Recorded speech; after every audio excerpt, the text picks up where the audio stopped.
മറ്റുള്ളവർ നമ്മളെക്കുറിച്ച് എന്ത് പറയുന്നു, എന്ത് ചിന്തിക്കുന്നു എന്നതിനെക്കുറിച്ച് ഓർത്ത് ആലോചിച്ച് ഉത്കണ്ഠപ്പെട്ട് ഒരിക്കലും നമ്മുടെ ജീവിതം നമ്മൾ നശിപ്പിച്ച് കളയരുത്. അവരൊരു പക്ഷേ നമ്മളെക്കുറിച്ച് മോശമായത് പറയുന്നുണ്ടാകാം, മോശമായത് ചിന്തിക്കുന്നുണ്ടാകാം, എന്തുമായിക്കൊള്ളട്ടെ. നമ്മളൊരിക്കലും അതിനെ ഓർത്ത് ഉത്കണ്ഠപ്പെട്ട് ആകുലപ്പെട്ട് ജീവിക്കരുത്. ഇങ്ങനെ ജീവിച്ചു കഴിഞ്ഞാൽ നമ്മുടെ ജീവിതത്തോട് നമ്മൾ ചെയ്യുന്ന ഏറ്റവും വലിയൊരു തെറ്റാണ്. കാരണം ഇങ്ങനെ ആലോചിച്ച് ചിന്തിച്ച് ജീവിച്ചു കഴിയുമ്പോൾ നമ്മുടെ ജീവിതത്തിൽ നമുക്കൊന്നും ഉയരാനായിട്ട് പറ്റില്ല, ഒരു നല്ല നിലയിലോട്ട് എത്താനായിട്ട് പറ്റില്ല. നമ്മളൊറ്റ കാര്യം ചെയ്താൽ മതി, നമ്മുടെ കർത്താവിൻ്റെ സന്നിധിയിൽ വിശ്വാസത്തോടെ ദൈവത്തിന് ഇഷ്ടപ്പെടുന്ന വിധത്തിൽ ജീവിക്കുക. ഇതുകൊണ്ടാണ് വിശുദ്ധ പൗലോസ്ലീഹ വളരെ വ്യക്തമായിട്ട് പറയുന്നത്.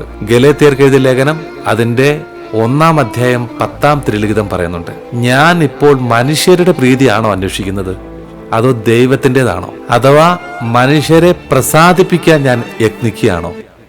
പൗലോസ് പറയാണ്, നമ്മളൊക്കെ കർത്താവിൻ്റെ ദാസന്മാരായിട്ടിരുന്നാൽ മതി എന്ന് പറഞ്ഞു കഴിഞ്ഞാൽ ദൈവം നമ്മളെക്കുറിച്ച് എന്ത് ചിന്തിക്കുന്നു എന്നതിനെക്കുറിച്ച് ഓർത്ത് മാത്രം നമ്മൾ ആകുലപ്പെട്ടാൽ മതി.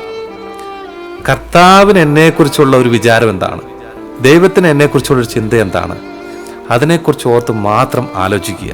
മനുഷ്യർ നമ്മളെക്കുറിച്ച് എന്ത് പറയുന്നു, എന്ത് ചിന്തിക്കുന്നു, ഇതിനെക്കുറിച്ച് നമ്മൾ ഓവറായിട്ട് ആകുലപ്പെട്ട് ഉത്കണ്ഠപ്പെട്ട് നമ്മൾ ജീവിക്കരുത്.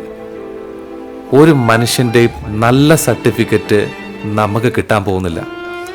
ഇനി അഥവാ കിട്ടുവാണെങ്കിലും നമ്മളെക്കുറിച്ച് നല്ല 2 വാക്കുകൾ അവർ പറയണമെന്നുണ്ടെങ്കിൽ അത് നമ്മൾ മരിച്ചു കഴിയുമ്പോഴേ അവർ പറയുള്ളൂ, അല്ലെങ്കിൽ ഒരിക്കലും പറയത്തില്ല.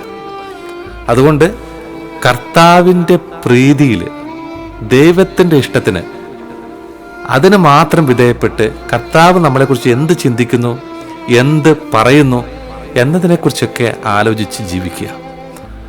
അങ്ങനെയുള്ള ഒരു വ്യക്തിക്ക് നല്ല അനുഗ്രഹമായൊരു ജീവിതം കർത്താവ് കൊണ്ടുത്തരും. ആമേൻ.